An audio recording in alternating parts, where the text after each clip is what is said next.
Saudi আসতে চান, এই ভিডিওটা তাদের জন্য খুবই গুরুত্বপূর্ণ, এই জন্য যেন আপনারা দালাল থেকে বাঁচতে পারেন। গত কয়েকদিন যাবত আমার সোশ্যাল মিডিয়ার গুলার মধ্যে অনেকে আমার এসএমএস করতেছে যে ভাই আমি সৌদি আসতে চাই, কিন্তু আমি একজনের টাকা দিছি, টাকা আমার মেরে দিছে। অনেকে বলতেছে আমার টাকাগুলো এখনো দিতেছে না, 7 মাস 8 মাস ঘুরাইতেছে। তো আমি এই জন্য চিন্তা করলাম যে দালাল চিনার উপায় কি, এই বিষয়ে একটা ভিডিও বানানো দরকার। যে আপনি কিভাবে দালাল চিনবেন, আপনি কিভাবে বুঝবেন হ্যাঁ তার মাধ্যমে আমি বিদেশ গেলে আমি প্রতারিত হব, এই লোকটার মাধ্যমে যদি আমি সৌদি যাই বা বিশ্বের যে কোনো প্রান্তে যাই না কেন, সে আমার টাকা মেরে দিবে, আসলে তার কাছে কোনো কাজ নাই, এটাই তার ব্যবসা। ধোঁকা দেওয়াটা, প্রতারণা করাই একজন দালালের কি প্রকৃত ব্যবসা। এজন্য দালাল চিনার উপায় আমি মূলত আমার ব্যক্তিগত অভিজ্ঞতা থেকে 5টা চিহ্নিত করছি, যে এই 5টা আলামত যার মধ্যে পাইবেন বুঝবেন যে সে হইলো দালাল।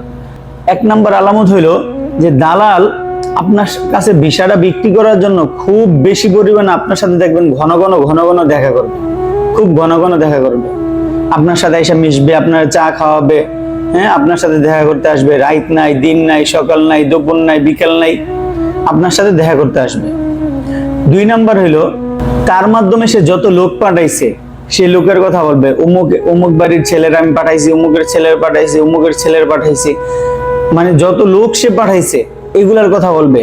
কিন্তু ওই লোকগুলা গিয়ে কাজ পাইছে কিনা, ওই লোকগুলা গিয়ে কাজ করতেছে কিনা, ধরেন 100-এর মধ্যে একটা কাজ দিতে পারছে, তো সেটার কথা বলবে, আর বাকি লোকদের কথা বলবে না। ওই লোকগুলার অবস্থা কি সেটার কথা বলবে না, কিন্তু কত লোক পাঠাইছে সেটার কথা সে বলবে।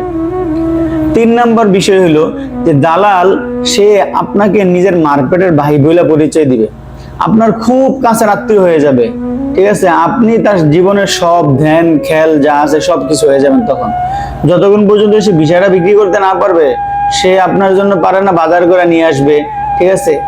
4 নম্বর যে দালাল আপনাকে বিদেশ নেওয়ার জন্য, ভিসাটা বিক্রি করার জন্য প্রচুর পরিমাণে মিথ্যা কথা, চাপাবাজি, সবচেয়ে বড় বিষয় হলো সে আপনাকে অনেক সুযোগ সুবিধার কথা বলবে।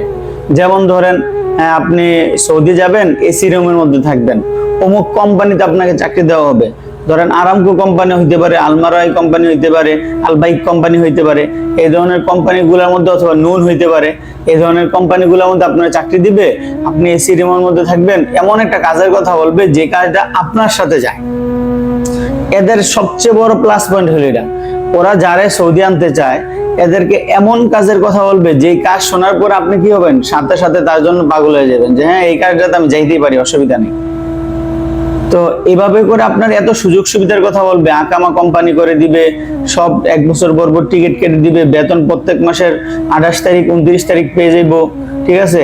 এরপরে 8 ঘন্টা ডিউটির পরে বাহিরে আরো মাসে 50-60-70 হাজার টাকা ইনকাম করার সুযোগ আছে।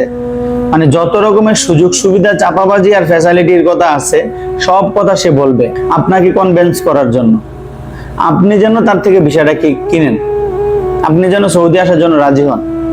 তারপরে যখন রাজি হয়ে যাবেন, 5 নম্বর বিষয় হলো আপনার কাছে বিষয়টা বিক্রি করার আগে সে আপনার থেকে মোটামুটি সব 80% টাকা নিয়ে নিবে, 80% অথবা 100% টাকা আপনার থেকে নিয়ে নিবে, আপনি বিশ্বাস করে দিয়ে দিবেন। দেওয়ার পরে এরপরে যেটা হবে, এরপরে 7 মাস 8 মাস 10 মাস সে আপনার ঘুরাইতেই থাকবে। তার কাছে আসলে কি ভিসা আছে কিনা সেটাও সন্দেহ, তার কাছে ভিসা থাকলে কাজ আছে কিনা সেটাও সে জানে না। কারণ সৌদি আরব থেকে, এটা আপনি যারা সৌদি করে তারা সবাই জানে যে সৌদি আরবে মুআসসাসা মানে কোম্পানি, এটা যে কেউই খুলতে পারে। সৌদি আরবে কোম্পানি যে কেউ খুলতে পারে, লোক যে কেউ আনতে পারে, আমিও আনতে পারবো, এটাতে কোনো অসুবিধা নেই। কিন্তু সমস্যা হলে আমি লোকগুলো যে আনবো, আইনে আমি তারা রাখবো কোথায়, খাওয়াবো কি, তারা কাজ দেবো কোথায়, এটা তো আমার জানা নাই। ঠিক দালালরা এই কাজটাই করে, তারা নিজেরা, যারা সৌদি আরবে দালালি করে, তারা নিজেরা কোম্পানি খুলে বাংলাদেশের যে দালালগুলো আছে এদের কাছে তারা কি করে, টাকা দেয়, এদের কাছে এরা ভিসাগুলা বিক্রি করে, এদের কাছে ভিসাগুলা বিক্রি করে, অথবা এদের লিঙ্ক থাকে ওইভাবে যে এগুলা বিক্রি করে লোক পাঠাও খালি। তো সৌদি আরব আইনা সেরা পরে কি করে, এরা 3 মাসে আকামা দেয়, অনেক সময় বেশিরভাগ ক্ষেত্রে আকামা দেয় না, পরে দেখা যায় 1 মাস 2 মাস যাওয়ার পরে কোন কাজ কাম তো দেয় না, পরে অবৈধ হয়ে যায়, অবৈধ হয়ে যাওয়ার পরে তারা ছেড়ে দেয়, এরপরে তারা ছেড়ে দেয়। আর যদি না যাইতে চায় তাহলে তারা হুমকি দেয়, বুঝতে পারছেন।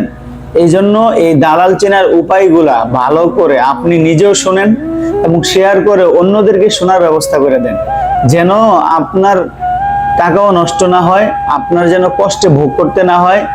আর যারা সৌদিতে নতুন করে আসতে চায় তারা যেন এই ভিডিওটা দেখে সচেতন হইতে পারে। আশা করি ভিডিওটি আপনাদের উপকারে আসতে পারে। আসসালামু আলাইকুম ওয়া রাহমাতুল্লাহি ওয়া বারাকাতুহু।